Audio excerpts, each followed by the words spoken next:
I got to tell you something. I got to share you. I got to share something. I gotta, I gotta. I'm actually really happy about something. Um, I'm really happy to see people crying about basketball related stuff. You know, it's nice to see people crying about basketball related stuff rather than some of the other stuff people have been crying about in the last few days. So let's talk a little basketball. Let's talk a little hoops.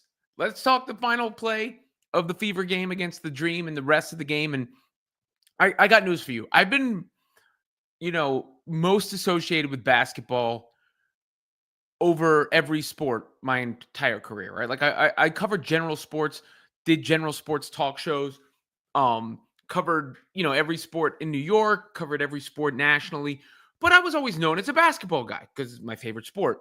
And what I know the most about. And I'll tell you, no one is ever happy with the final play. I mean, of course, unless it goes in, right? Like unless you win the game, but almost always people give an outsized amount of energy to the final play of a game, especially, of course, when that final play of the game is deciding the game, or not deciding the game as a whole, but is the final chance for a team to win or lose the game. And I'll get into what I actually think decided the game for a second. But why is there commonality between everyone never happy with the end of a game? Because you generally don't get a great look at the end of the game. And it's always like, well, why didn't this person get the shot? Or is this really the play that we got? And you have to remember, you're dealing with seconds left in the game. You're dealing with a half court set, oftentimes, which means the defense can be set. And the defense knows where you want to go, right? Like, it's not like Carl Smesko, the coach of the Atlanta Dream, is like, you know what we're going to do? We're going to make sure that Caitlin Clark is open. We got to make sure. We got to ensure that she's open. So you always see this, and it's happened for years in the NBA about, how did LeBron not get the shot, or how did this wind up as the shot? Or it ain't that easy to actually get a great shot in that situation, right? And the situation that the Fever had, here's the play that people are discussing ad nauseum a little bit, but I'm glad we get to talk about a basketball play. Again, Scott Agnes, credit to him for capturing this video. But you see Caitlin Clark inbounding the ball. So that's the number one thing I think people are going to be upset about. Like, why is Clark inbounding the ball? And you can take umbrage with that if you want. The reason Clark is inbounding the ball is she's the best passer. So Stephanie White trusts Clark to make the right read, react to the situation. And there's enough time on the clock. I think, what was there, 9 seconds on the clock? There's enough time on the clock for Clark to get the ball back. Now, that's not the design of the play. The design of the play is for Aaliyah Boston. And you can see there's going to be a cross screen that comes out to try to free Aaliyah Boston. And they want to feed Aaliyah Boston in the block and let Aaliyah go to work and get the best shot she can or make the best read she can. So here comes Aaliyah, the cross screen with Kelsey, but she didn't get free, right? You see Jones does a nice job here of jamming that up, right? And that's a big body jamming it up. And that's something the Fever facing the Dream, it's going to be a lot different than a lot of other teams just because of the pure size on the Dream. But see her jam it up, so Boston's not open, right? Covered right there. You see Clark looking for her, okay? And then now Natasha Howard is going to take a beeline to the basket, and Caitlin's going to make the appropriate read and find Howard. It's actually a really good pass. Over the top, Howard's one-on-one. Gets stuffed there. Gets the ball back. A wide open mid-range jumper. Barely even a mid-range jumper. I mean, to be honest, she should make that, and the Fever should win the game. That's the truth of the matter. Natasha Howard should make that shot, and the Fever should win the game right there. Instead, she misses, and the Fever lose the game. Sometimes it's as simple as that, right? Sometimes it's as simple as that. So you're within your rights to think that Clark, it should have been designed for her. She shouldn't have been inbounding the ball. But I don't think that was really a bad result given the circumstances and where they were at in the situation of the game. I think they actually got a pretty good shot there. And yes, it comes down to the last play of the game when you're down 1 point. Yes. But was it the last play of the game that decided that game? Not to me. I mean, if I'm taking issue with Stephanie White, anything Stephanie White did in that game, to me, my issue with her was more the offense defense sub. The offense defense sub and Caitlin being off the floor and Kelsey Mitchell guarding Ryan Howard. Because no disrespect to Kelsey, who I love, great player, awesome scorer. I'd rather have Caitlin guarding than Kelsey in that spot, just from a size standpoint, more so than anything else. Kelsey's only 5'8", buck 55. Clark is taller. She's stronger. You know, so I think I would rather have Caitlin guarding in that situation. And Kelsey played really hard on that possession, but she fouled Howard, and Howard got to the free throw line. Because the Fever really shouldn't have been it had no business being in position to win the game. That's why I think overall, this was actually a very encouraging loss for Indiana, like a very encouraging loss for Indiana. Because you go look at the box score, DeWanna Bunner was scoreless. Look, DB's 37 years old, I believe.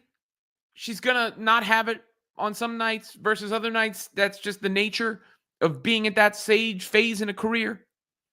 She's acclimating to a new team, but she ain't going to go scoreless for most of the season, and she's certainly going to play better than she probably has the first 2 games of this season. Also, Natasha Howard struggled beyond just what I just showed you there offensively, missing 4 free throws. That was big. There was one sequence where Howard got fouled, missed 2 free throws. The Dream go back, score on the other end. It's hard to, come back when that's happening. And the Fever missed 10 free throws in the game, 61.5%. I mean, you make that 8 free throws miss, they win the game. Which is still only like what? That would only be like 70%. Something like, what's the math? I'll do the actual math. If they were 18 of 26 instead of 16 of 26, 18 divided by 26, 69%. Nice. They win the game if that's the case. So free throws cost them. Some miscues cost them. They just weren't they were just a little sloppy the whole game. They had some turnovers. I'll say this, the core 4 from last year all played well for the most part. Aaliyah Boston, shout out to AB. She has been tremendous. She's playing better than I've ever seen her play. And that is super encouraging, I think. Like, AB looks better than I've ever seen her play before. On both ends. She looks quick and sharp and decisive on the offensive end. She looks fast. She looks like she's in better shape than she was last year at the beginning of the year. And defensively, she's been terrific. She's definitely been terrific on the defensive side of the ball. So nothing but good things to say about Aaliyah Boston. She has really impressed me so far this year. I think she's been awesome. Lexi Hull was plus 14 in that game. You see the energy from Lexi Hull. We'll get to Caitlin in a minute. But this is also all without Sophie Cunningham, who I think is going to be a very important piece for this team. Sophie Cunningham is another shooter, another versatile player. Like, they could go to a really spread you out lineup of Boston, Hull, Cunningham, Mitchell, Clark. That's with Sophie at the 4. They can obviously, I think Sophie might be the starter if we're judging by the preseason in short order. So you got to remember that she's probably the best secondary play. I wouldn't say probably. Sophie Cunningham's the best secondary playmaker on the team, meaning after Caitlin Clark, she's the player that I trust the most to play make with the basketball, not score, but play make from the perimeter at least.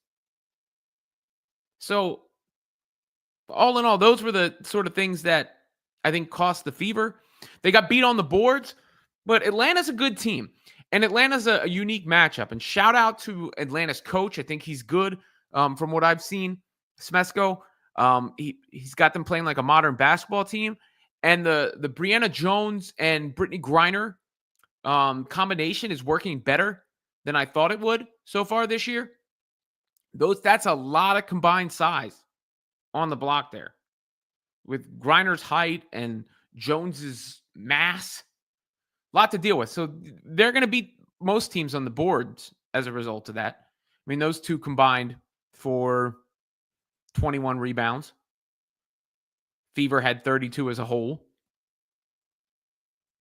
And offensive rebounds, Jones had 6 offensive rebounds herself, 2 for Griner. That's 8 offensive rebounds, which is as many as the Fever had as a team. So, that's and you got to see the dream on the other side. So you're going to see that matchup again in short order. But despite that, despite those two beating you up on the boards, despite a bunch of missed free throws, despite losing turnovers, the Fever had 14 turnovers. The Dream had 11 turnovers. They lost by 1 point. 1 point. Without Sophie Cunningham in the lineup. So, not a big deal. And in fact, I would call it encouraging. I really would. Then there's the Caitlin Clark aspect of things. And, Caitlin continues to do stuff that it's going to be a long decade plus for the Haitlins. It's just, you can already see the crash outs. It's just going to be difficult. This stat itself, that is bananas. I don't think some people like, I've shared it with them and they're just like, oh, okay, cool. Most career 25 plus point and 10 plus assists games. Same for 20 point and 10 assists. She's tied with Vandersloot there. In the second year of her career, second game of the second year of her career, she's got more than anybody else ever. And the stuff Caitlin does out on the court, whether it's the dimes or it's the bombs, nobody else is doing that. And I don't know, she's the best player in the world to me, at least offensively. I'm not tippy-toeing around it anymore. Just being like, oh, I gotta make sure I do this. That girl's bad. And league's in trouble in that regard. Especially, the way she's shooting the 3-ball now, too. This year, that's low-key a big difference. She's 5 of 11 in that game. She's shooting, if you count the preseason, her 3-point percentage is up significantly over last year. Right now, through 2 games, it's at 47.4%. So it's a jump of 13%. That'll come down some. But regardless, she's making the threes at a much higher clip than she did a year ago. So, there's that. I'll get to the chat in a minute. Please like, subscribe, all that stuff. All the good things that come along. I got to go. I'm going back out to Indy on Friday. So I'll be there for the Liberty game on Saturday. Give you guys some more on-site coverage. Been in a little bit of a whirlwind. But especially with the whole nonsense thing, which I'm basically done talking about that. I'll touch on it for a second here if you guys want, but it's basically parody. Just to sort of feed in, just real quick, and I'm not trying to pick on bro, but somebody tweeted at me this morning, and I think he's like CCFC. But I posted this. What did I post? Biggest takeaway so far, the Atlanta Dream are so much better than the Chicago Sky, right? And then this person, Pacers Fever fan, wrote back to me. I'll show you what they wrote back to me. Even I know this is for pure engagement. And then they were like, you know what you're doing. There's no need to bring the Sky into the convo after everything that's been going on the past few days. What are you talking about? Bring the Sky. They played the Sky last game. They're playing the Dream this game. You think I was bringing the Sky into the convo for engagement, or I give a crap about Sky fans being upset about that? Like, I don't. Sorry. I'm not sitting there with like a plan. You know what I'm going to do? I've got an algorithm and I'm going to get the maximum engagement on my posts. I don't even think I just like posted it. I was just watching the game and I'm like, oh yeah, the Dream look a lot better than Chicago. And that's it. And it was just a stupid tweet. And there it is. And Sky fans can cry about it. I don't care. I'm not like walking on eggshells about basketball related stuff. Enough. I'm gonna go to the grocery store and buy some WNBA Twitter, a little Charmin to use in the bathroom because like I'm just like enough. I'm not doing it. All right, we'll talk about basketball, we'll talk about hoops. I'm not gonna be unfair to the Sky either when I like analyze them as a basketball team. I was impressed by the Dream. Chicago, I thought was going to be better than they were last year. We'll see how it goes. But they scored 58 points in an entire game. They don't really space the floor very well. I think that's an issue for them. And Atlanta has some upper tier players. I mean, I didn't know that Griner and Jones would work out the way it's working out. It's working out. Ryan Howard's a super talent. Alicia Gray's a super talent. I'm a fan of Pow Pow. I think she can be a really good WNBA player. So all of that, all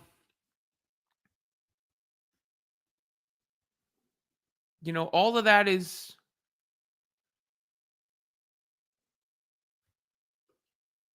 significant for a team. Oh,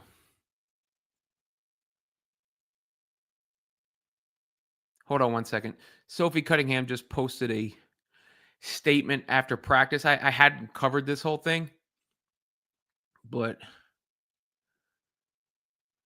yeah, this was about the thing with the Phoenix Mercury. If you didn't see, I didn't cover it because it was just one line in a lawsuit, but this is just coming in. So I'm deeply saddened by the recent false allegations made against me by Gene Traylor, someone I do not know and have never met. Let me be clear. The statements are untrue and extremely hurtful. I'm here to compete, play basketball at the highest level, and win for my team and my fans, while inspiring other women that they can do or be anything they ever dream of becoming. I hold myself to the highest integrity, and my values are what guide me on and off the court. To the media who reported on this, I have always spoken the truth and been transparent with any press inquiry. In this instance, it feels irresponsible that I was ever asked for a comment about the accusation before several clickbait stories went to print. I will not let untrue gossip take my focus away from what is most important to me, which is basketball, my supportive team, and my fans. So I didn't report on it. I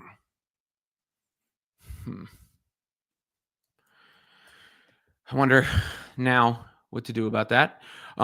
Processing it in real time. Sorry. You guys get behind the scenes information.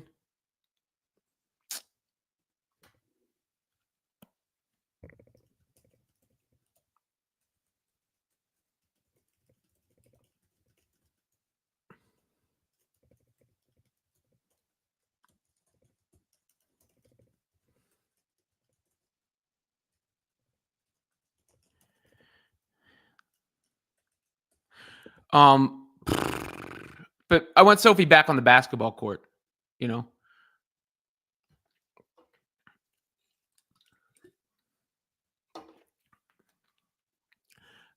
That gossip stuff too. Like, why are people so obsessed with gossip and stuff like that? It's strange. The Real Housewives of the WNBA sometimes. Because I know some of these people online are just not basketball fans. Like, are they not sports fans? The way they reacted and have reacted to stuff.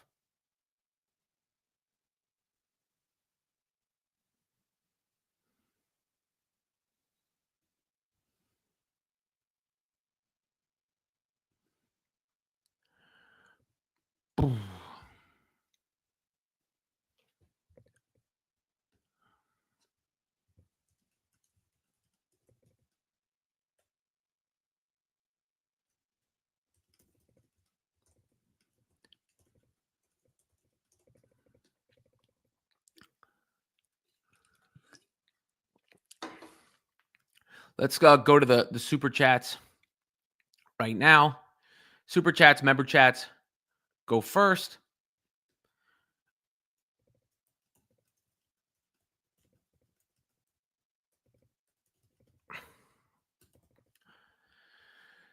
Let's go to Joshua Williams, who says, if Sophie comes back Thursday, would you start her or Lexi over BD Or I think you mean DB, or should they keep the starting lineup the same? I mean, judging by the preseason, it would be Sophie. That just seemed to be the rotation that Stephanie White was going with. Um, you know,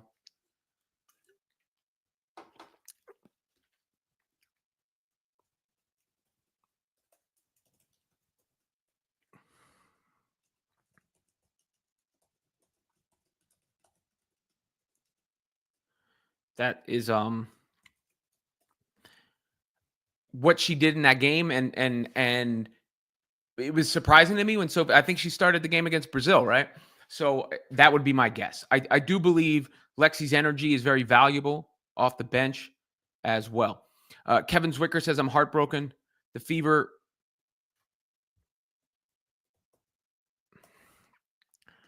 The fever won't go undefeated. How could this chase for history end so soon? Yeah.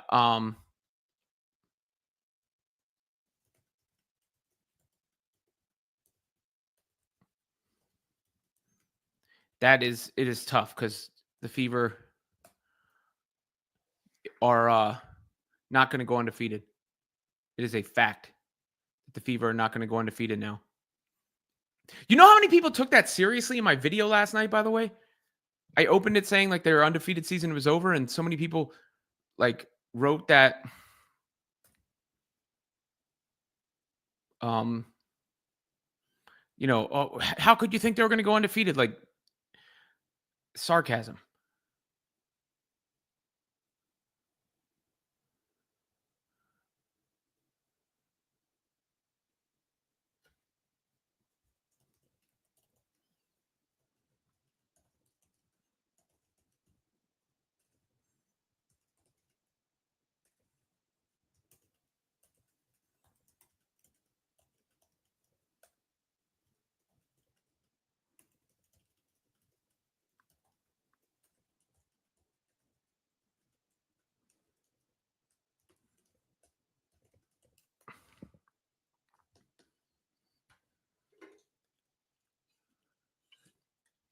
Like, there's no reason for Sophie Cunningham to have addressed this, by the way. That's why I'm a little distracted by right now because it came out as we're on. And I'm trying to figure out the best way to, because again, I hadn't covered or had it covered during this entire time because I didn't think it was fair to her. And I didn't think there was enough to actually cover, to be honest with you. But now that she has put a statement out, I do think that's fair game to cover because that is from her, so Lauren Allen says, "Do you think the W will ever comment against the reality TV driven narratives in the W? Feels severely overlooked and making a mockery of the league." Well, they did, is the problem. Thank you for the super chat, by the way. They did, and that is part of the Pandora's box. That is part of the Pandora's box. The fact that they breathe so much life into the whole fan misbehavior allegations, right? Like, they could have let that lie. I said before that I didn't see the point of a statement. I didn't see the point of a statement because you can investigate, and then if something's found, put out a statement, especially when there wasn't any actual, from what we know, there was no actual substance. The Sky, especially now that we know the Sky found out when we did. The Fever didn't hear anything. Nobody in the arena, myself or anybody I talked to, heard anything. No mics or cameras picked anything up. So it makes it seem like it was all based on social media. And if it was based on that nonsense on social media, there damn sure wasn't a need to put a statement out saying you were investigating that. You could have investigated it. Now, it's different if a player came to you. There's different levels and degrees of things.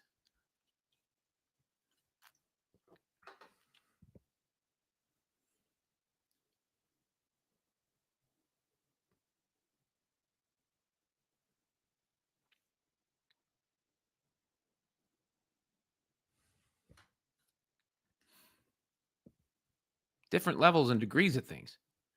But yeah, that I wish they would, to be honest with you, Lauren, but they made this mess themselves, the WNBA. They made this mess themselves.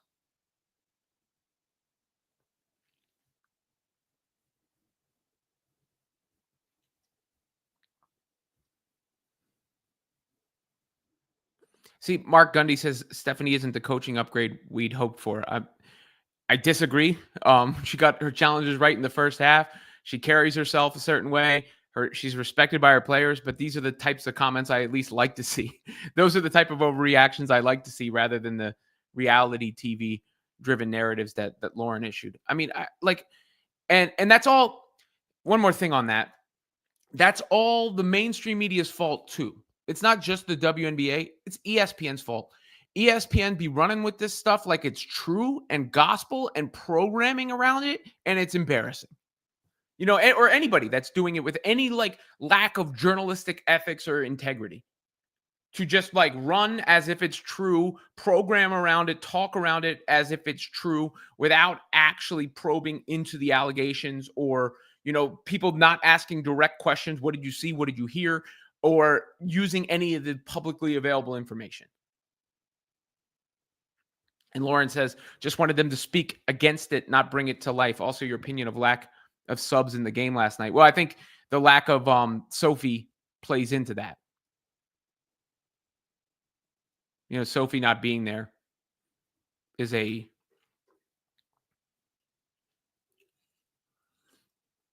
issue. That's going to be the lack of subs.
All right. Let me get through the rest of this chat. I apologize, guys. Sometimes news breaks while I'm live, and I do my best to multitask appropriately, host a show while also dealing with the news.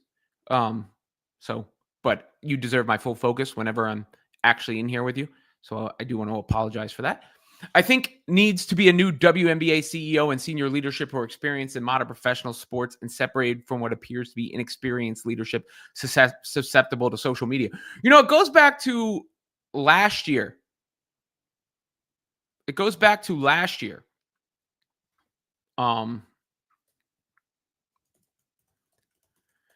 The last year when you looked at the WNBA and when Alyssa Thomas made those comments in the playoffs, Stephanie White said you can't allow trolls to program the media or dictate the coverage. That was her message. And everyone was like, go, Stephanie White, what a great message. And then they just completely piss on it and ignore it and throw it in the garbage. She has to be seething inside about that.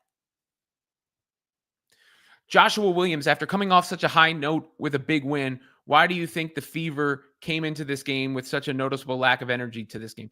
Well, I think there's some certain things like just sometimes you don't have it. That's human nature. They've also been dealing with a bunch of crap that was thrown in their lap, you know. Um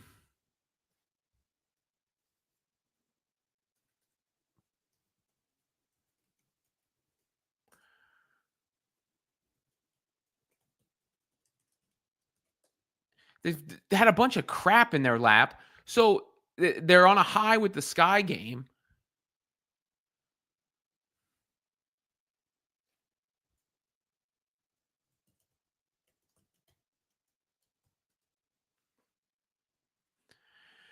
Douglas Meyer says, "What's your opinion of teams always advancing the ball with a timeout? It seems to me that it's not needed. It's actually harder to inbound the ball in that situation, especially with 9 seconds on the clock." Yeah, that's why a lot of coaches don't call timeouts in that situation.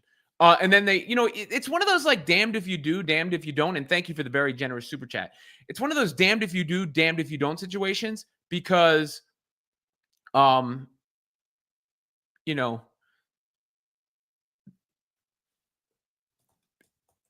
if you don't call a timeout, you can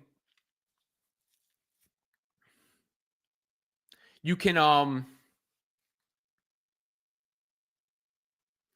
not let the defense get set and you attack them while they're still back on their heels. And that tends to be the more popular philosophy than calling a timeout. But if you don't get a good shot there, everyone goes, "Why didn't you call a timeout? Why didn't you call a timeout? Why didn't you call a timeout?" And then, you do call a timeout and you get to run your set play, and people go, "Why did you run that set play? Why did you run that set play?" It's just hard to get a great shot in that situation. I actually think the Fever got a pretty good shot.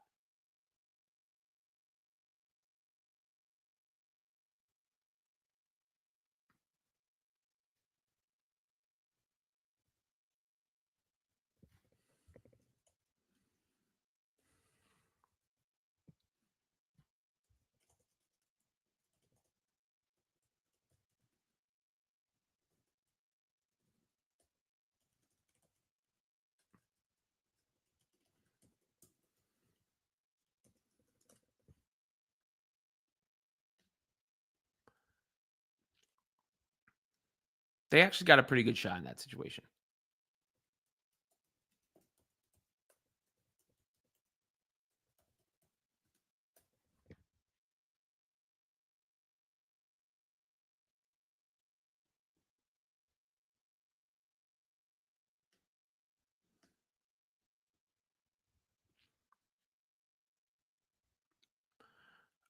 All right. Let me get back to the regular chat. Thank you for the super chats, everyone.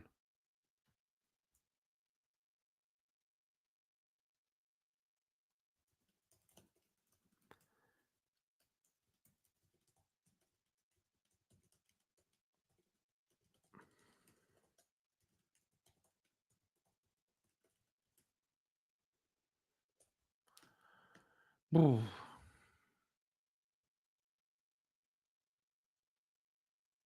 Any more on the member or super chat side before I move on to the peons? No, I'm just kidding, guys. I just like that word.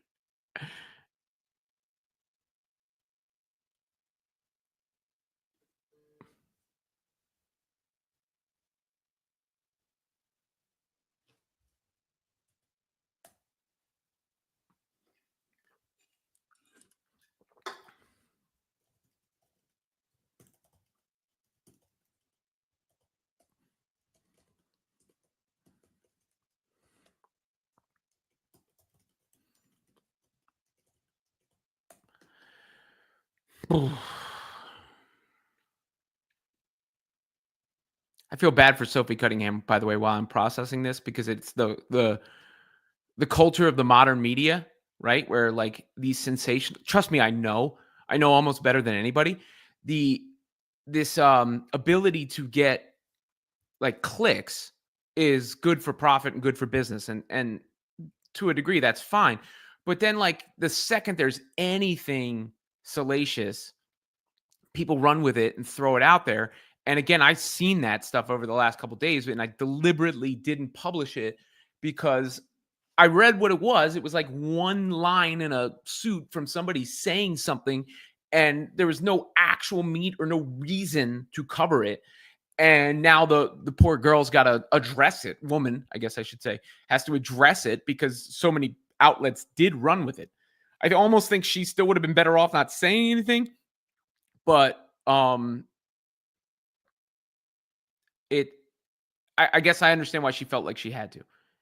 And I feel like this is like the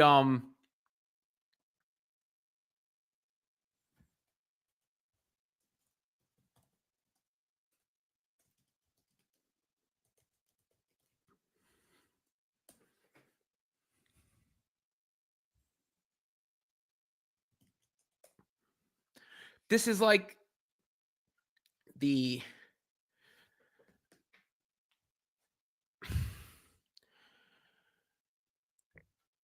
antithesis of everything that everybody always is saying about like protecting the W and its WNBA players. I saw people dunking all over Sophie Cunningham, you know, and mocking her and dragging her name through the mud. And the same thing goes for Caitlin Clark. You can say whatever you want about Caitlin Clark and drag her through as long as the fever, it's all good. But the second anybody else on any other team even gets criticized for a basketball thing, there seems to be like, a congressional hearing. Lauren Allen, I appreciate the super chat. Thoughts on the refs last night? They weren't great to start the game for sure. I mean, when you miss when you have to have the challenges used because they're missing blatant calls, right? In front of you, but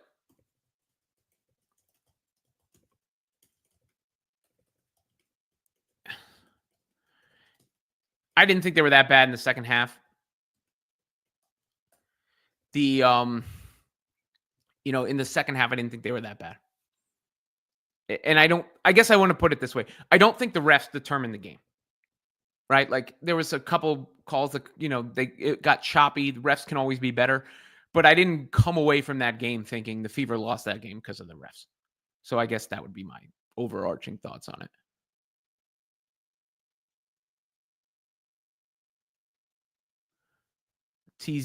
TXZ06 says, if Sophie plays, she should start instead of DB. I think she's going to sooner rather than later. And it seems like DB's okay with it because Stephanie White did pull DB pretty early in that game for a while. Charles says, guys, hit the like. Doesn't hurt and helps Robin's channel. Thank you.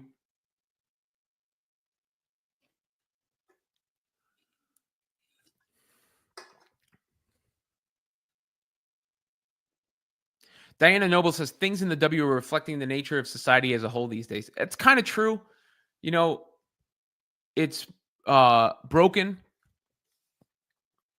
And it's, I learned it in COVID, I guess, when I saw that like you couldn't, it was either like you're vaccine or no vaccine, vaccine or no vaccine, blah, blah. Go under your desk, hide, put your mask on, don't take your mask off, blah, blah. Like every day. And no one would actually use logic or rationale or anything. And while I see this, this is from a member in Diana Noble. I have it on the screen. Somebody else who's not a member is right below her, and I want to address it. Tony Aiken says, Robin, you're a hypocrite. You pump up things for clicks as well. Of course I try to get clicks, dog. Of course. On this channel, on everything I run, that is based on clicks, where the more clicks I get, the more views I get, the more revenue that I make. Yes, I want people to click on things. So if that makes me a hypocrite versus me judging everything on an individual base, and am I perfect? No. Have I gotten some things wrong? Yes. Are there things I'd like to take back? Always. That's the case for everything. But do I put some thought and care into it? Yes. Also. You know how many things that forget the Fever. You know how many things I could have had put out there about Angel? Go check for a post from me about Angel Reese's TikToks yesterday or her reposts on TikTok. There ain't one because I didn't feel comfortable publishing that. Same thing with, Asia Wilson and the whole deal that goes on with Dolores and all that. I never touched that. So get the hell out of here with that nonsense. Do you have a real critique for me? Or a specific instance you want to talk about it? We can talk about it. Basil says, that mask rant was funny. I would bet money that you were a vocal masker at the time. Not really, dog. I fights in my house about that. Seeing the kids go to school in their masks all day, and especially, but I also respect, old elders and people who are immune deficient. And the fact that, if you want, I'm going to respect others' wishes and all that. But no, I wasn't a avid person. It got to a point with COVID where you want to know my thought? Here are my thoughts on COVID. All right. Here's the real truth of it. The reason that I think COVID became less of a thing than it once was is because everybody caught COVID. And I don't think distancing stopped that, and I don't think masks stopped that. And I think the vaccine helped lessen the worst outcomes of that. And at the beginning, the outcomes were much worse than they became as things went along. But what do I really think happened? COVID spread everywhere, and it weakened as it spread everywhere. And then it became more of an illness like you've always had, where you're like, oh, I'm sick. Um, I'm going to stay home from school.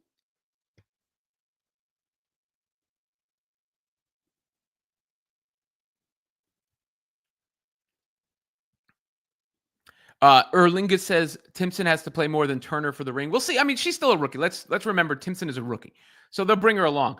I do believe, you know, Timpson is a good player. Turner made a lot of hustle plays. She's just not that skilled, but she made a lot of hustle plays yesterday. Brandon Sleep says Twitter needs to be shut down permanently. I actually love Twitter. As far as a news source, and you just have to know how to not get too caught up in stuff. Honestly. Segmag Solution says, have you been surprised by the lack of support by the Fever organization for their fan base? It's one thing to denounce something that is totally obvious to do, but not to stand up for the mass majority of fans is frustrating. It's hard. I get what you're saying. I really do. But it's also hard because, like Caitlin said the other day, and like I said the other day, you can't see and hear everything. And because we don't know what the investigation was based on. Now I kind of think I do, but I still don't know for sure. It's hard to make these definitive authoritative statements because everyone agrees with the general premise of people shouldn't be subjected to hateful comments and racism and all that. Like, everyone agrees with that general sentiment. And they also don't want to go against the league that they play in so forcefully. But I do think the Fever have been put in an unfair position and their fan base has been painted in an unfair light. I do think that. So I think it's tough. The Fever organization is just put in a very tough spot.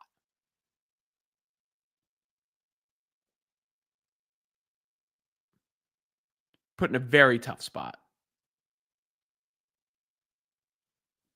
Monica Lowe says, dear God, you are a Trumper. Also not that. So I don't know what to tell y'all. Like, you see, this is my problem with people. They think because I have a thought on one thing, it means another thing. I have my thoughts. My thoughts are mine, y'all. They're mine. They're what come up in here in my brain that I articulate and speak into this microphone. They are not tribal. They are not based on what somebody else thinks or what somebody thinks I should think based off what somebody else thinks. Diana Noble says, just finished listening to Keita in the morning. She was eviscerated with racist comments after her post to stop the rants on the CC Reese rivalry. I saw that. What happened to her. I don't know Keita that well or at all. Like, personally, I don't know her at all. But I do know that my audience respects her. From what I've seen of her, she seems like a rational, thoughtful analyst of the game. I saw the clip that she got attacked for, and it's out of pocket that anyone would go after her about that. So my thoughts, shout out to her. Don't let that get you down, Keita. If anybody is a listener of hers, would like to share this message with her, let her know that I respect how she handled that. I respect it, and I think the fans at large respect it as well. And she should know that, and not just, the random people who are going after her are not doing so in good faith. Tony, I appreciate you at least responding to what I said before with that comment. So I'm showing that back there too. I do my best to be honest and not lie to the audience. I really do. Probably tell you too much sometimes. Robin, you're grounded in reality. I agree.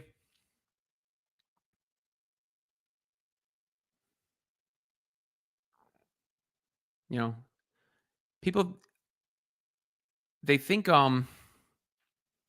people are so polarized sometimes.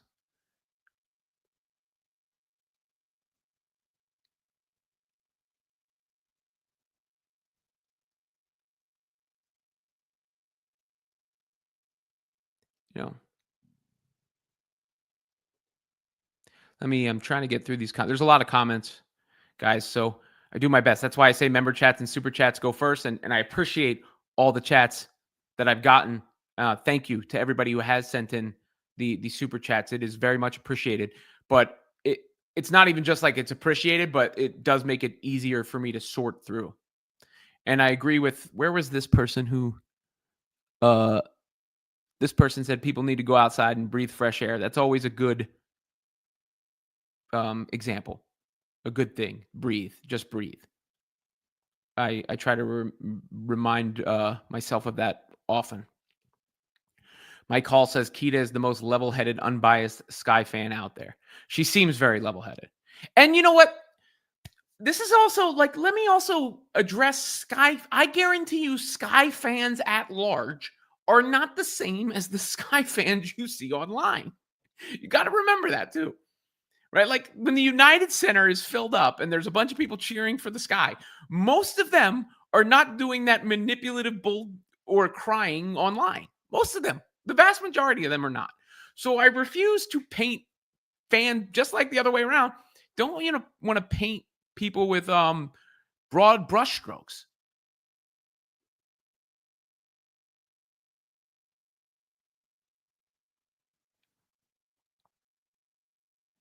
Cindy, you're not. You're here all the time. Thank you.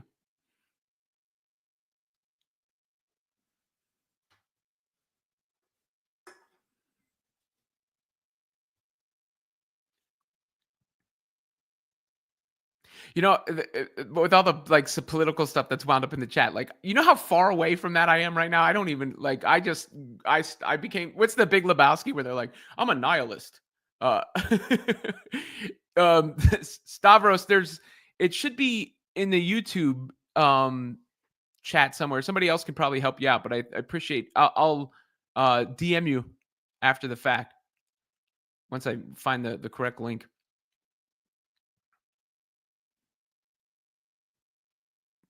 Because I just like got to a point where I was like, I can't deal with this anymore. Oh, Brandon says you have to go to the YouTube on a computer, view YouTube in your browser or desktop version to get the option to be a member. Thank you, Brandon. Yeah. We believe in nothing, Lebowski. That's what it is. We believe in nothing, Lebowski.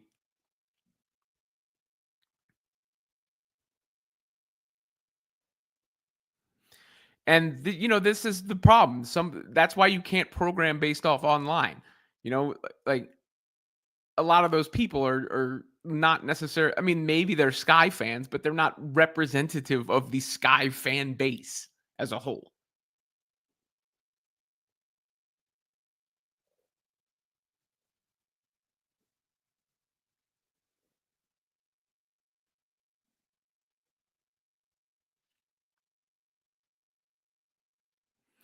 Well, Katie, I did see that. I did see Kita address that they did that and cut up her comment and took it out of context. That's because people are deliberately attempting to weaponize this racism or hatefulness narrative. They're trying to weaponize it.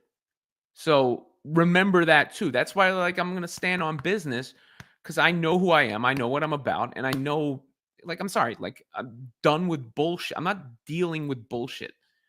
Just not, when there's a real thing, my heart is there. My thoughts are there. My words will be there. My actions will be there. But I ain't dealing with nonsense. Just a Kid from Brooklyn says many of the players who played in Unrivaled are either hurt or coming to the new W season much improved. Yeah, look, they got to work on their game. That was a focus of Unrivaled.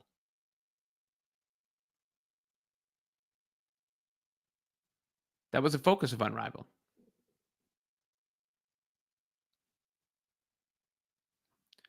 But it's also, potential for injury because you're playing more basketball. This is also true. The chat does exist because this chat does indeed exist because of Caitlin Clark. That is a true statement.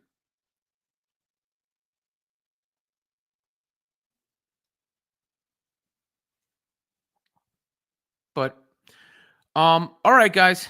I think I got to most everything. I'll circle this back. I did talk about this, but Aaliyah Boston has been terrific. Has been terrific this season so far. She has impressed me more than I've ever seen in her career. I think she just took a leap and is taking a leap. She's been awesome on both ends. Justin says WNBA conclude the investigation if nothing is found. I really hope they give us the results of the investigation instead of just say nothing. I really do. We shall see. Charles says, Robin, you used the key term weaponized strategy implemented for character and reputation. Yeah, assassination. It's character assassination, no question. And it's weaponized against one player and fan base due to their popularity. Let's be real about it. Not to say there aren't valid concerns or things that have happened. Don't get me wrong. These things can exist simultaneously. But this prevailing narrative and notion is weaponized against a fan base because of the popularity. Gregory Bonds, thank you for the message. Hit the like button before you go. Like, subscribe, all that. I saw a comment. David says, too bad. I'll be in Indy this weekend. Working on all these things, man. Doing my best. Brick by brick, build by build. But I will be there for the Liberty and Fever game on Saturday. I don't know if the Fever will be on the third game in 5 days that day, so that's going to be a tough task. But the Liberty also do play on Thursday night. I think they play the Sky on Thursday night. So both teams will be on the same amount of rest going into the game, but the one thing that the Fever don't have in their advantage is they'll be on the third game of 5 nights after traveling to Atlanta and then coming back. Playing against Atlanta, traveling to Atlanta, coming back. We got Stavros, my man. Thank you. Appreciate it.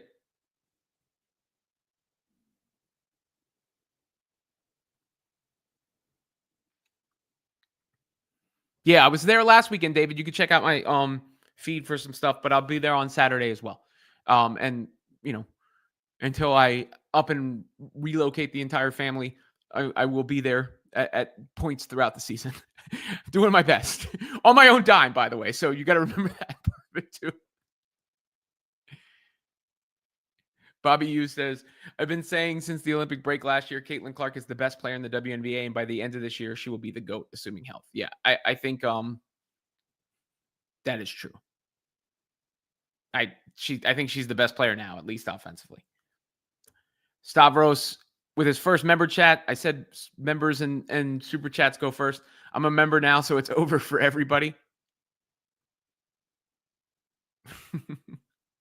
And then this is a good point from Kristen Michelle, responding to Lindy, who's a regular commenter. What's going on, Lindy? When you have a larger crowd, you're more likely to have bad actors. That is also true. AV says in at the end, but Robin, keep the CC and Fever content coming. Will do. Certainly will do. Guys, I do think shout out to you guys too. I think for the most part, we have fostered here a really great, I said offensively there, Tulip. I did couch it a little bit, but I don't think it's that far off from just being it all together when you consider how dominant offensively. But I do think we've fostered a really, for the most part, a really good environment, chat, back and forth, all that thing, where the people can express their thoughts. We can have reasonable discussion. I know we've got a lot of different people from different backgrounds, from different places in here, different genders, different races, all that stuff. So I think in that way, I'm proud of that, and I think you guys should be proud of that as well. Justin says, did Tyler Marsh throw Angel under the bus? Well, Angel didn't do anything, right? Like, I wish Angel's press had gone differently yesterday. I think she could have handled it better. I think she could have been direct instead of vague. By being vague, she allowed, because one way or the other, direct. I'm not saying she has to say what I want to hear or what anybody wants to hear. I just want to hear her say something. And I wanted to see her address directly, question directly about what happened, not this vague thing that just allows it to continue to fester and them saying next question whenever there is a direct question. as far as Tyler Marsh, I mean, the onset of this has nothing to do with Angel other than she reacted to Clark's foul and that brought up the whole hysteria. But the onset of this is not Angel. Tyler Marsh told the truth, it seems, and I'm glad he did. He's also a new coach, you can tell, new to this sort of attention and this sort of media coverage and everything. But I do think what Tyler Marsh said was the most newsworthy bit since all this happened because um you know, the we got information. We got we knew now that the Sky found out when everybody else did, which is news. Thank you, Cindy. I appreciate you saying I'm a good human. I do care, y'all. I mean, that's the honest truth. I might not be perfect. You can feel how you want to feel about me, but the truth is that I care. That is not a lie. All right, y'all. I think that does it for me today. Appreciate the interaction, all the back and forth. You guys are the best. So until the next one, and we're getting back to basketball. We diverted off. I will say I'm being true. We veered off a little bit, but I did start and end with basketball. Thank you, and I will continue to focus on basketball unless otherwise, right? You know, unless otherwise. I tried. I don't have a maybe I was tried to DM her. She doesn't have her DMs on, so I couldn't DM her because I had something else I wanted to ask her. But maybe I'll just reach out on the public side of it. I'll do that right after this show, actually. I know how she feels. Trust me, I know how she feels. But until the next one, y'all. Yeet.